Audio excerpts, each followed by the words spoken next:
সামনে দুর্গাপূজার ছুটি, কদিন পরেই স্কুল কলেজ খুলে যাবে। তাই তার আগে যদি এখনও বেড়ানোর প্ল্যান না করেন, তাহলে অন্তত এক ফাঁকে দুদিন দার্জিলিং ঘুরে আসুন। এবার দার্জিলিং গেলে কি কি দার্জিলিং এখন বাঙালির ইমোশন, তার প্রতি পর্যটকের ভালোবাসা বেড়েছে প্রতিদিন। তাহলে আর দেরি নয়, ট্রেন বা বিমানের টিকিট কেটে ফেলুন, এবারে না হলে টিকিট হাতছাড়া হয়ে যাবে। দার্জিলিংয়ের নিকটতম বিমানবন্দর শিলিগুড়ির বাগডোগরা। রেলে চেপে নামতে পারেন নিউ জলপাইগুড়ি বা শিলিগুড়ি রেল স্টেশন। দার্জিলিং পৌঁছে মেল রোডে ঘোরাঘুরি করে নিন। কাঞ্চনজঙ্ঘা দর্শন তো করবেন, দার্জিলিংয়ে গেলে ঘুরে নেবেন বাতাসিয়া লুপ এবং দালিমো। অবশ্য হোটেল কিংবা গাড়ির সঙ্গে কোথায় কোথায় ঘুরবেন তা কথা বলে নেবেন। দার্জিলিং গোরস্থান লালকুঠি,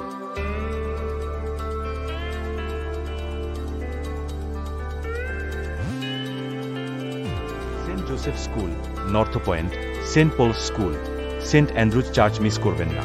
দার্জিলিং ট্রিপে দেখে নিন tiger hill, Batasia loop, Buddhist monastery, Ghum monastery, rock garden, দার্জিলিংয়ের চিড়িয়াখানা।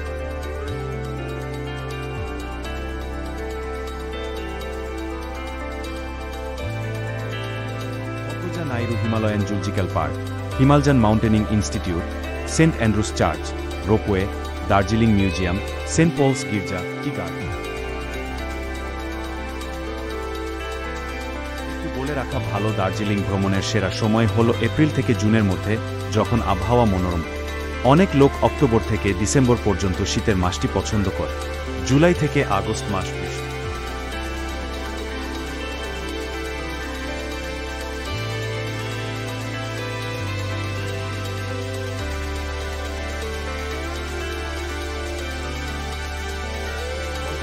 নিউ জলপাইগুড়ি পর্যন্ত প্রতিদিন প্রায় 6টি ট্রেন চলাচল করে।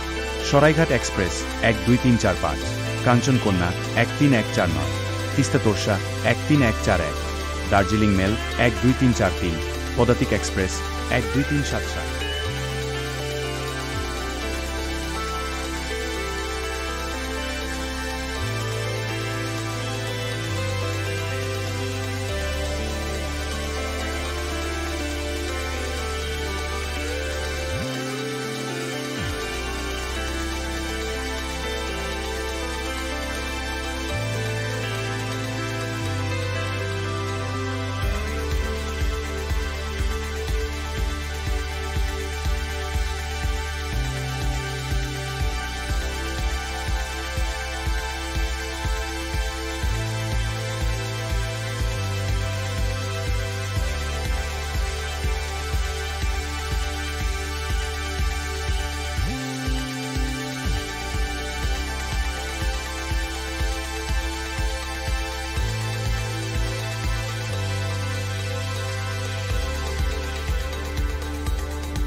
পরবর্তী আকর্ষণীয় ভিডিওর জন্য অনুগ্রহ করে লাইক, শেয়ার এবং আমার চ্যানেলটি সাবস্ক্রাইব করুন।